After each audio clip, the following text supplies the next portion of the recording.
ఎన్ని ట్విస్టులు పూనకాలొస్తుంది. ఒక సినిమా చూస్తున్నప్పుడు మనకు ట్విస్టులొస్తుంది. కానీ, ఒక సినిమా చేస్తున్నప్పుడే మనకు ట్విస్ట్ మీద ట్విస్టులు, ట్విస్ట్ మీద ట్విస్టు. ఆ ఫస్ట్ లుక్ పోస్టర్స్ తోటే సినిమా పైన హైప్ ఒక రేంజ్‌లో అండ్ ఎక్స్‌పెక్టేషన్ కూడా భారీగా అయితే పెరిగిపోయింది. పీక్స్‌లో ఉంది. అదే 'రజనీకాంత్' గారు అండ్ 'లోకేష్ కనగరాజు' గారి డైరెక్షన్‌లో చేస్తున్న 'కూలీ' సినిమా. 'రజనీకాంత్' గారి ఫస్ట్ లుక్ పోస్టర్ రిలీజ్ చేసిర్రు. తర్వాత 'నాగార్జున' గారి సినిమాలో ఉండబోతున్నారని టాకొచ్చింది. తర్వాత అది నిజం కాదు అని కూడా టాకొచ్చింది. తర్వాత క్లారిటీ వచ్చేసింది భయ్యా. 'నాగార్జున' గారి 'Simon' first look poster release చేసిర్రు. అప్పటి నుంచి సినిమా పైన ఒక రేంజ్‌లో హైప్ అయితే క్రియేట్ అయింది. ఎక్స్‌పెక్టేషన్ మొత్తం పీక్స్‌లోకెళ్ళిపోయింది.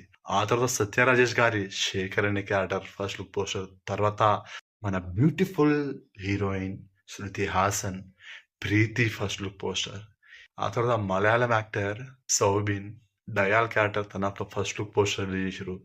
ఇప్పుడు లేటెస్ట్‌గా కన్నడ స్టార్ హీరో 'ఉపేంద్ర' గారి 'ఖలీషా' ఫస్ట్ లుక్ పోస్టర్ రిలీజ్ చేసిర్రు భయ్యా. ఇలా ఒకదానికి మించి పోస్టర్ రిలీజ్ చేస్తూ సినిమా పైన హైప్ అయితే పీక్స్‌లోకెళ్ళిపోయింది. అసలు గూస్ బంప్స్ వస్తుంది. ఇది కదా మనకు ట్విస్ట్‌లు. ఈ సినిమాలో ఏ రేంజ్‌లో ట్విస్ట్ ఉంటదో తెలవదు గానీ, ఇన్ని క్యారెక్టర్స్ తోటి అసలు మన 'లోకి మామ' అసలు ఏ రేంజ్‌లో ప్లాన్ చేశాడో ఇప్పటికి అర్థమైతలేదు. నిజంగా సినిమాలో మంచి కంటెంట్ ఉంటే, ఇప్పటివరకు రిలీజ్ చేసిన పోస్టర్స్‌లో వాళ్ళ గనక మంచి రోల్స్ ఉంటే మాత్రం ఇక సినిమాని ఆపడం ఎవరి వల్ల కాదు. ఇండియన్ రికార్డ్స్ అని బ్రేక్ చేసి ఒక కొత్త బెంచ్ మార్క్ అయితే క్రియేట్ చేసే అవకాశం ఉంది. చూడాలి మరి ఏ రేంజ్‌లో ఉండబోతుందనేది. సో, నేనైతే ఈగర్‌గా వెయిట్ చేస్తున్నాను. ప్రతి ఒక్కరి లుక్స్ అయితే వేరే లెవెల్. నిజం చెప్తున్నా. 'నాగార్జున' గారు అసలు మాస్ లుక్స్‌లో అయితే కనిపిస్తున్నారు.